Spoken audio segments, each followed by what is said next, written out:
আমদানির বিশেষ নিয়মগুলোর ভিতর সর্বপ্রথম যেটি নিয়ে কথা বলবো সেটা হলো যৌথ আমদানি। আপনারা জানেন আমাদের দেশের আমদানি আদেশ নীতি অনুযায়ী আমদানিকারকদেরকে সাধারণত দুই ভাগে ভাগ করা হয়েছে। এক হলো বাণিজ্যিক আমদানিকারক এবং দুই হলো শিল্প আমদানিকারক। বাণিজ্যের সুবিধার্থে অথবা পণ্যের মূল্য কমিয়ে আনার ক্ষেত্রে এক বা একাধিক আমদানিকারকগণ নিজেদের ভিতর যৌথ আমদানি করতে পারেন।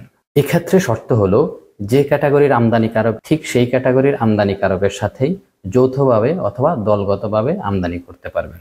যেমন ধরুন কিছু আমদানিকারক নিজেদের ভিতর যৌথ আমদানি করতে চাচ্ছেন, সেক্ষেত্রে যারা কমার্শিয়াল ইম্পোর্টার তারা অন্য সব কমার্শিয়াল ইম্পোর্টারের সাথেই একত্রিত হয়ে যৌথভাবে আমদানি করতে পারবেন।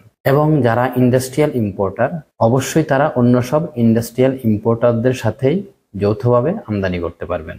দুইজন কমার্শিয়াল ইম্পোর্টার দুইজন ইন্ডাস্ট্রিয়াল ইম্পোর্টারের সাথে অথবা তিনজন ইন্ডাস্ট্রিয়াল ইম্পোর্টার একজন কমার্শিয়াল ইম্পোর্টারের সাথে এইভাবে যৌথ আমদানি করতে পারবেন না। তার মানেটা হচ্ছে যৌথ আমদানির ক্ষেত্রে অবশ্যই সকল আমদানিকারককে একই শ্রেণীর অন্তর্ভুক্ত হতে হবে।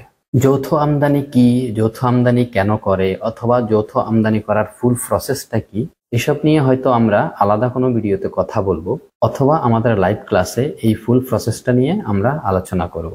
এখন আর এসব নিয়ে বিস্তারিত কথা বলছি না। তবে এটা মনে রাখবেন, যৌথ আমদানি করার মূল উদ্দেশ্যগুলো হলো অনেক বাল্ক ভলিউমে প্রোডাক্ট একত্রে ইম্পোর্ট করা এবং প্রোডাক্টের কস্ট কমিয়ে রাখার জন্যই মূলত এই যৌথ আমদানিগুলো করা হয়।